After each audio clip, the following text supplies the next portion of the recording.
got it. We're good, Mike. All right. Thank you. All right, my pleasure to welcome Harry Rudolph III here, playing in his first U.S. Senior Open, qualified at San Diego Country Club on June 14th. Harry, thanks for joining us, and tell us a little bit about your journey in the game, from being a high-level amateur player, turned pro, left the game for a decade, returned as a reinstated amateur, and now pro again. Just kind of take us through some big picture stuff of your journey in golf. Makes me sound old, right? That's a lot of years in between.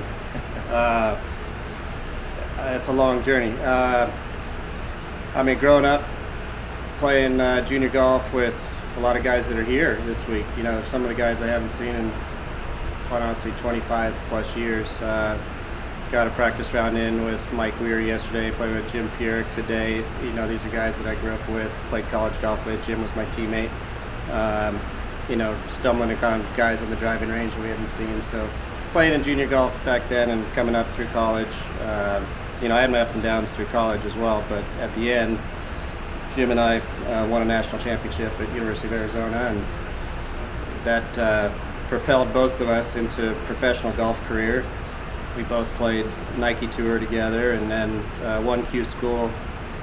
He made it through the final stage, and I missed a cut by one stroke, and then next thing you know, like, he's taken off on his career and obviously has done fairly well in the last 30 years. And then I just couldn't like crack that final stage in Q school, which pretty much knocked me out of the game, mentally, financially, you know, emotionally, every which way, which got me into the work world. I mean, I know I just blew through my professional career there pretty quickly, but it wasn't much. And I thought I was gonna just go to my family's had a restaurant in La Jolla, Harry's Coffee Shop, for 60-something years now. And I thought I was going to go work for my dad to just kind of pay for my golf and work part-time and play. And that just turned into full-time work. My dad needed the help, and then my brother and sister and I bought the business from my mom and dad, and then I worked there for 20 years, running the business and operating it with my siblings. So somewhere in there, after I quit playing for a long time, I had thought about reinstating for amateur for probably 2 years. I'd gone onto the website multiple times. I just never submitted. And then one day I came home. I think I played with Gary Hallberg somewhere in San Diego, and he just whooped me. And that night I went home and submitted the reinstate amateur button, and just decided to start playing for fun, which kind of got me back into the game and just enjoying the game a little bit, got me back into competition. And but then amateur golf, quite honestly, became too expensive. It was just too expensive. I couldn't do it. So then I switched into pro golf again and tried to get out there and chase the Mondays for a while, and then that just didn't happen. So I went back to work again. And then 2 years ago, I decided to start practicing for the Champions Tour qualifier. So I gave it about 6 months ahead of time. I just started practicing, and I hadn't played a tournament. I didn't play a tournament until the Q school. I just kind of went into it just to see what happens, and made it through the finals, and had a chance the last day to get my card. Had one of the chances to get the top 5 spot, and I missed it, which gave me status to go out and do the Monday qualifiers, which I've been chasing. Haven't made any of those, and finally made it through at San Diego Country Club to play in this event, but even that took a 6-hole playoff to get here. So here I am. I'm ready to tee it up and just kind of see what happens for my after 50 career. You mentioned Jim Furyk, your college teammate. You played practice round with him this morning. How much have you stayed in touch with Jim throughout the years?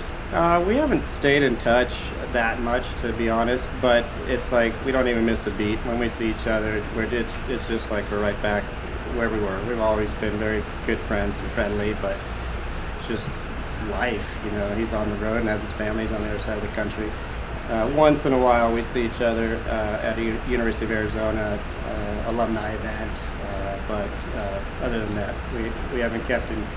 We should be in. I should make a better effort to be in touch, you know, with him. But like I said, we play today. It's like we haven't missed a beat. Good. We have some good gathering here. So some questions for Harry. Andy Kennedy for KTV, local ABC affiliate here in town. What are your expectations this week? What would be a successful week for you? to play with Jim Furyk on Sunday afternoon. How realistic is that? I think it's realistic. I could play with him. Yeah.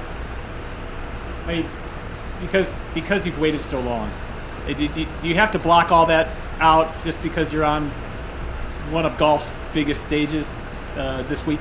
Yeah, I mean, that's part of golf anyway, right? You got to block everything out. So, I mean, it's not like I forgot how to play, even though I was away for a while, but you're not in competitive situations, and, you know, even 72-hole events, quite honestly, are pretty rare. Even the Champions Tour are only 54-hole events, so playing at home, like I play some mini tour stuff against the young guys, but even a lot of those are just one-day events, sometimes two-day events. So, you know, it's definitely obviously a much bigger event here, and it's a national open, and there's the best players in the world. There are over 50 that are here. So honestly, I'm gonna have fun just getting out there and competing and see where I stack up. Hey, welcome to Omaha. I'm Tom Chattel with the Omaha World Herald. Just wanted to get your thoughts on the course, the setup, the rough, all the fun stuff. Yeah.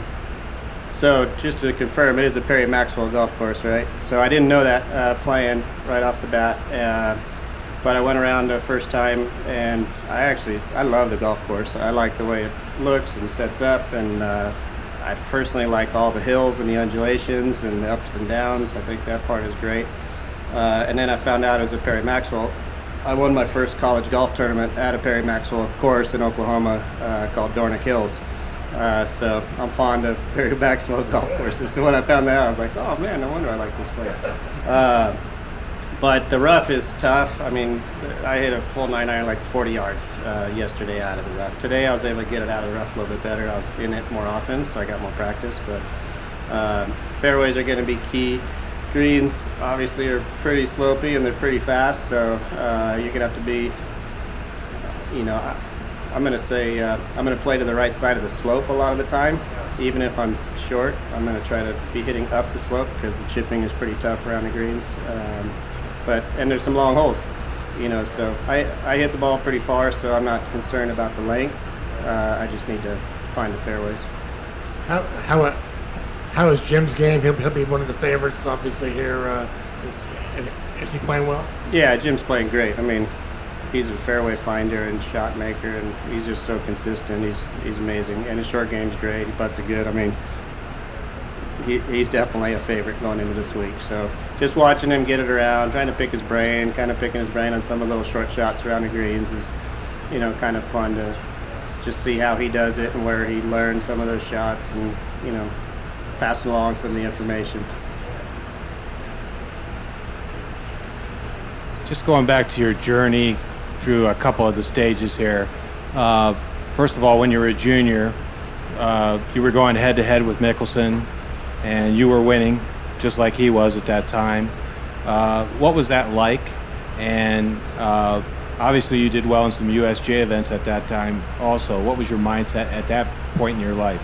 Yeah, I mean, the USJ events I played well in. I was medalist at the US Junior event when I was a kid. When I was 17 years old, I made it to the final 16 in the USAM and was having some success there. I think I've always said, looking back, playing against Mickelson, had I known then that he was going to be one of the best players ever, I might have cut myself some slack for, you know, losing to him often. But you know, he and I have had a good relationship. Back then it was a rivalry, and now we play a lot of golf together at home. So he's helped me with my game, just getting out there playing with him and competing against him. Because obviously, if he was here, he'd be one of the favorites, if not the favorite. See that he's a PGA champion. But he helps me a lot, just kind of grinding against him at home and practicing. But you know, back then, like I said, it was a rivalry, and we pushed each other pretty hard. I think probably as hard as anybody could back in as a young golfer from 6 years old until whatever after college. Then I didn't see him too much because I didn't get on the PGA Tour, but obviously he did. So. And as a follow-up, obviously you did well on the collegiate level, but it didn't necessarily happen for you right after that as a professional. Were there times that you doubted yourself and your game, and did you ever wonder gee, why is this happening for me like it is for others? Yeah, every day. I mean, you look at all the guys that we were competing against. Not only were they winning, but they're also winning majors. Justin Leonard, David Duval, Mike Weir, Jim Furyk, you know, just to name a couple guys, Tim Herron. There's so many guys that I grew up playing against. They were making it, right? So I played everywhere. I played in Canada, I played in Asia, Australia, South America, Nike Tour, every mini tour. But it was just every year I was constantly qualifying for my job, and that just wore me out. At the end of the day, like I said, it just kind of wore me out emotionally. Looking back, I wish I would have just maybe stepped away from the game for 6 months and then kind of given it a push again just to kind of refresh. But like I said, at that point, I didn't know that I was going to be transitioning into the restaurant industry. Picked the two hardest jobs that are out there, golf and the restaurant business. Yeah, I wouldn't trade it. At the same time as I was transitioning, I met my wife, I bought a house, I have 2 kids. So I mean, there's things shifted dramatically another direction, and just ran with that until now. So giving it another go. And then once you got into the restaurant business, obviously some of us have worked in a restaurant, so we know how hard it is. What are maybe some of the things that you learned working in that business that can help you now? And then also, what are maybe 1 or 2 things that you did in the 10 years you didn't play golf that you might have not done if you had been a professional golfer? Yeah, I mean, the number one thing in the restaurant business is, I'd say, work ethic. It's very much like golf in the aspect that it just never ends. You could have the best day ever in sales in your restaurant, and you still have to open up the next day and be ready to go again. Golf, you could shoot 62 tomorrow. Doesn't matter, you still got to go out and perform the next day. So there's a lot of parallels in terms of that. That's probably the best analogy I could give between the two industries. It's just never ending. You can never perfect it. You just have to keep on grinding. Getting up early in the morning. You know, my hours typically were, I was opening the shop at 5 a.m. and a lot of days I was there till 5 p.m. You know, so it makes going out and having a 6, 7, 8 hour day on a golf course look pretty good. And I forget what the second part of your question was. Maybe 1 or 2 things that you did in that 10-year period that you put the clubs away that maybe you wouldn't have done. Getting married, buying a house, having kids. I'm not sure I would have been able to do any of those things if I was still out competing. It's just the lifestyle. I mean, a lot of guys here have done it. It wasn't looking that way for me. It was just, it was very much of a single life on tour and solitary. It got a little bit lonely out there. I'm sure you've heard that from a lot of guys. You know, being down the road 30, 40 weeks a year is tough, and I commend all the guys that are here that have had the longevity of playing for 30 plus years and they're still here competing. You know, it's not easy to do, and I don't think they get enough credit for just enduring all the ups and downs of the game. 2 cool questions here.